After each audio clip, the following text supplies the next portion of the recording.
Telugu digital media network లో political కేటగిరీలో number 1 కేవలం 72 గంటల్లో 1,50,00,000 వ్యూస్ పైగా popular TV network. Kadapa MP సీటుకి సంబంధించి కూడా ఒకలాంటి సందిగ్ధత నెలకొంది. అంటే కడప అంటే మనకు చెప్పొచ్చు రాజశేఖర రెడ్డి గారి అభిమానులు చాలా మంది ఉంటారు అక్కడ. ఓ పక్క షర్మిల గారు నిలబడుతున్నారు, మరో పక్క వైఎస్ఆర్సీపీ నుంచి అవినాష్ రెడ్డి గారు ఉంటున్నారు. ప్రజలు ఎటువైపు మొగ్గు చూపే అవకాశం? దీంట్లో చాలా క్లారిటీ ఉందమ్మా. ఇదేంటో అనుమానం లేదు. మన ప్రొద్దుటూరు సభ చూసాం కదా, జగన్ గారి బస్సు యాత్ర సందర్భంగా. ఆయన ఎక్కడికి వెళ్తే ఎక్కడ ఊళ్ళమ్మట జనం అంతా వచ్చింది చూసాం కదా. ఆవిడ షర్మిల గారు మొదటగానే తప్పుటడుగు వేశారు రాజకీయంగా. ఆవిడ తెలంగాణలోకి ఎప్పుడైతే ఎంటర్ అయ్యి తిరిగి తెలంగాణ బిడ్డని అని మట్టి మీద శపథం చేసి ఆ శపథాన్ని గాలికి వదిలేసి ఎప్పుడైతే ఏపీకి వచ్చారో కాంగ్రెస్ పార్టీ కుట్ర చేస్తోందనే ఫీలింగు అక్కడ ప్రజల్లో ఏర్పడిపోయింది. షర్మిల గారిని అడ్డం పెట్టుకుని చంద్రబాబు గారు రాజకీయం చేస్తున్నాడనేటువంటి అభిప్రాయం సర్వత్రా బలపడింది. సో అందుకే షర్మిల గారికి మామూలుగా అయితే రామోజీరావు గారు, రాధాకృష్ణ గారు వాళ్ళ పత్రికల్లో స్పేస్ ఇస్తారా, వాళ్ళ టీవీలో చూపిస్తారా? కేవలం చంద్రబాబుకు ఉపయోగపడేందుకే వాళ్ళు ప్రయత్నం చేస్తున్నారు. ఈవిడ కూడా పొలిటికల్గా వాళ్ళ ట్రాప్లో చిక్కుని వాళ్ళు ఏం చెప్తే అంటుంది, వాళ్ళు ఏం చెప్తే అది చేస్తూ ఉంది. అది దానివల్ల సరే మొత్తం మీద పీసీసీ ప్రెసిడెంట్ ఇప్పుడు రేవంత్ రెడ్డి గారు ఇక్కడ ఉండదు తరిమేశాడు కదా. తరిమేస్తే ఆవిడ అక్కడికి వెళ్ళిపోయి అక్కడ పీసీసీ అధ్యక్షుడిగా చేసుకున్నారు. అది ఎందుకు చేశారు కాంగ్రెస్ వాళ్ళు? కేవలం జగన్ మీద కుట్రతోటే వాళ్ళు చేశారు. అది అందరికీ అర్థమవుతుంది. అప్పుడు రాష్ట్రాన్ని చేల్చడంలో కుట్ర చేశారని ఇప్పటికే ఆ ప్రాంతంలో విమర్శ ఉంది. అలాగే జగన్ గారి మీద కేసులు పెట్టడంలోనూ కాంగ్రెస్ కుట్ర ఉంది. తన తండ్రి మరణించిన తర్వాత ఛార్జ్షీట్లో ఆయన పేరు పెట్టినా కూడా షర్మిల గారు మరి ఆవిడ అప్పుడు ఆ రోజుల్లో తిట్టారు కదా. ఇప్పుడు ఆవిడ బాధపడకుండా వెళ్ళి కాంగ్రెస్ తరఫున తిరుగుతున్నారు. ఆవిడ ఇష్టం, రాజకీయంగా ఏమైనా చేయొచ్చు. ఇవన్నిటి ప్రభావం కారణంగా ఆవిడ మీద సింపతి లేదు.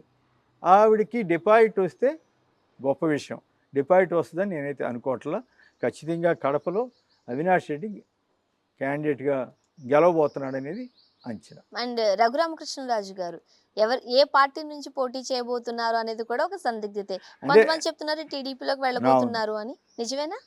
అంటే నిజమేనా కాదా అనేది ఆయన చెప్పాలి. బట్ వస్తున్న సమాచారం ప్రకారం, వార్తల ప్రకారం ఆయన దెబ్బతిన్నాడు.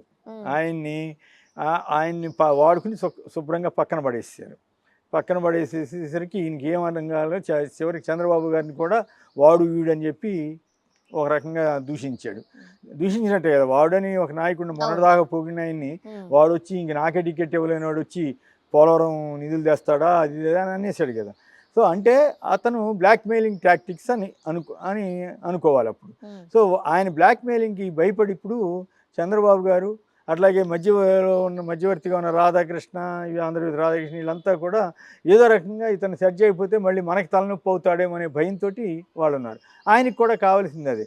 చివరి బీజేపీ మీద ఎత్తిడి తెచ్చి అక్కడ క్యాండిడేట్ మార్పిద్దామని ట్రై చేశారు, కానీ అది అయినట్లేదు. అయితే ఆయనకి ఇచ్చిండేవాళ్ళు.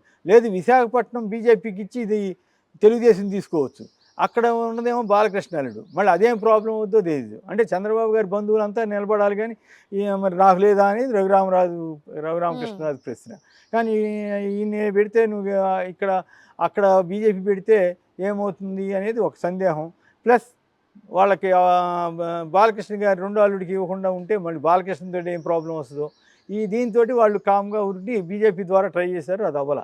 అయితే ఈయన ఊరుకోనే వ్యక్తి కాదు కదా. ఏదో రకంగా పెరుగుతూ ఉండేసరికి ఇప్పుడు భయపడి వాళ్ళు సరే ఎమ్మెల్యే సీట్ ఇద్దాము, ఉండే ఎమ్మెల్యే సీట్ ఇద్దామా అని ఆలోచన చేస్తున్నారని వార్తలు వస్తున్నాయి బుజ్జగించడానికి. ఇట్లా డ్రామా నడిపి చివరికి ఆయన్ని అట్లాగే కూర్చోబెడతారా, లేక ఇప్పటికే ఉండిలో తెలుగుదేశం పార్టీ 2గా చీలింది. ఎట్లా ఇప్పుడున్న సిట్టింగ్ ఎమ్మెల్యేకేమో టికెట్ ఇచ్చారు, కానీ అంతకుముందు ఎమ్మెల్యేగా పనిచేసి తర్వాత ఎంపీగా పోటీ చేయమంటే చేసి ఓడిపోయిన ఇంకో ఆయనకేమో ఇవ్వకపోయేసరికి ఆయన తిరుగుబాటు చేస్తూ ఆయన పేరు శివరామరాజు, సిట్టింగ్ ఎమ్మెల్యే పేరు రామరాజు అనమాట. ఆ శివరామరాజు గారు నేను రెబల్గా పోటీ చేస్తున్నానని అనౌన్స్ చేసాడు. సో తెలుగుదేశానికి వ్యతిరేకంగా ఇప్పుడు వాళ్ళిద్దరిని ఒప్పించి రఘురామకృష్ణరాజుకి ఇస్తే అదో రకంగా ఉంటుంది. వాళ్ళలో ఎవరు ఒప్పుకోకపోయినా తలనొప్పి, లేదు ఇద్దరు ఒప్పుకోకపోతే ఇంకా తలనొప్పి. కాబట్టి ఇవన్నీ అంత తేలిగ్గా అయ్యేవి కాదు. ఒకవేళ రఘురామకృష్ణరాజు గారు రకరకాల వ్యూహాలు పన్ని ఎట్లా మేనేజ్ చేస్తే చెప్పలేం, కానీ బట్ ఇస్తే ఉండి చీటి పోతేమో అని చెప్తున్నారు. చూడాలి మరి. తన నోటి దురిసి ఎంతవరకు తీసుకొచ్చిందని ఒక అనుమానం ఉంది. ఒక వర్గం కాదు, అన్ని వర్గాలకి తెలుసు ఆ విషయం. నోటి దురుసు, టెంపర్, పిచ్చి మాటలు మాట్లాడడం, కులాల మధ్య చిచ్చు పెట్టడం, మతాల మీద కేవలం ఆంధ్రప్రదేశ్ రాధాకృష్ణ ఆ ట్రాప్లో చిక్కుని, అట్లాగే చంద్రబాబు ట్రాప్లో చిక్కి ఈ తనే పెద్ద హీరో అని అనుకుని రోజు టీవీలో కనపడితే ఇప్పుడు మీరు వచ్చి నన్ను మీరు లేకపోతే ఇంకోళ్ళు రోజు ఇంటర్వ్యూ చేస్తారనుకోండి, నాకేంటి? ఏదో మీరు అడుగుతున్నారు, 4 ప్రశ్నలు చెబుతాను, అంతమంత చేత నాకేమి జనం అంతా నా వెనకాల పడరు కదా, నాకేమి దానివల్ల నాకేమి వచ్చే పలుకుబడి ఏమి ఉండదు కదా.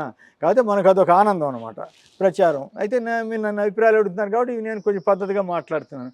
ఆయన ఏమో ఇష్టమైనట్టు జగన్ గారిని బూతులు తిడతా ఏదో పిచ్చి పిచ్చిగా మాట్లాడి కేసుల్లో ఇరుక్కుని గందరగోళం అయ్యాడు. నేను అంత కష్టపడ్డాను మీకోసం, నేను జగన్ గారిని అన్ని బూతులు తిడితే మీరు నాకు టికెట్ ఇవ్వరా అంటారు. వీళ్ళ భయం ఏంటి? నువ్వు జగన్ నీకు సీట్ ఇచ్చి నేను ఎంపీ చేసిన జగన్నే తిట్టావు, రేపు నువ్వు మమ్మల్ని తిట్టవా బూతులు, ఇప్పటికే నీ తత్వం ఇదే కదా అనేది లోపల. వీళ్ళు బయటపడలేరు కానీ వీళ్ళ బాధ వీళ్ళది, భయం వీళ్ళది. సో అయితే బయట ఉన్నా తిడతాడు, టికెట్ ఇవ్వకపోయినా తిడతాడు, టికెట్ ఇచ్చినా తిడతాడు. సో కాబట్టి ఇప్పుడు టికెట్ ఇవ్వకపోతే ఎక్కువ ప్రమాదం, టికెట్ ఇస్తే ఎక్కువ ప్రమాదం అని ఆలోచించుకునే దశలో వాళ్ళు ఉన్నారు. చివరికి మరి రఘురామకృష్ణరాజు భవిష్యత్తు ఏమవుద్దో చూడాలి. ఇస్తే ఏమన్నా ఎమ్మెల్యే టికెట్ ఇస్తారేమో.